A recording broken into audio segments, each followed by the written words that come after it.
L'univers de la distribution est un univers complexe, mais pour le juriste, il tient à quelques catégories seulement.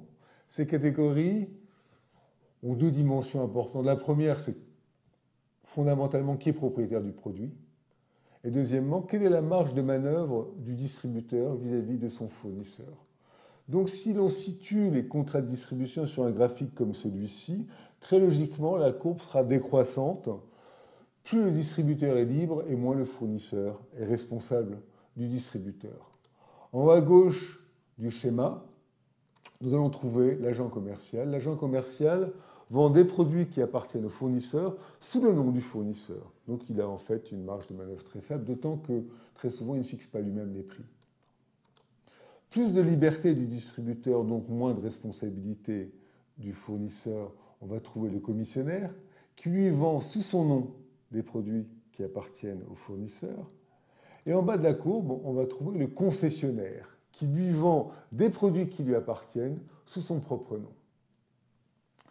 En fait, ces catégories élémentaires sont des catégories qui sont complexifiées dans la pratique par l'ajout de contrats complémentaires.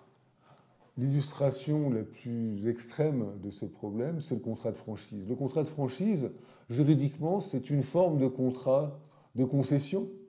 Donc on a en théorie un distributeur qui vend sous son nom des produits qui lui appartiennent.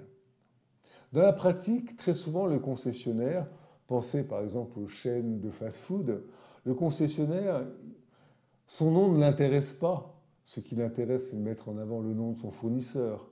Donc très souvent, il va mettre en avant une marque, il va mettre en avant un design, et donc il va y avoir un contrat de distribution qui sera assorti d'un contrat de licence de marque et de logo, donc de la propriété intellectuelle, l'API c'est cela. L'établissement lui-même sera designé par le fournisseur pour qu'il y ait des similitudes, que l'on soit à Tokyo, Berlin ou Paris. Les campagnes de publicité seront communes. Ça se passe comme ça chez le fournisseur de la même façon dans le monde. Il y aura un savoir-faire parce que très souvent, le comportement des vendeurs, l'attitude vis-à-vis du client serait la même, de la même façon que l'on soit à Tokyo, Berlin ou Paris. Donc finalement, on est dans un contrat juridiquement en bas à droite de la courbe et qui se rapproche peu à peu du haut gauche de la courbe parce que l'on rajoute des dimensions qui font qu'au bout du compte, la liberté du distributeur est extrêmement réduite en réalité. Donc les clés d'un point de vue juridique pour lire la distribution sont très simples. Il faut savoir d'une part qu'on est dans un univers qui n'est pas totalement libre. L'agence commerciale en particulier est très fréquemment réglementée localement, donc on n'est pas dans la liberté contractuelle habituelle, dans la mesure où mon agent commercial au Liban sera soumis au droit libanais et mon contrat aura beau être quelque part international, en réalité j'aurai beaucoup de contraintes d'ordre public libanais.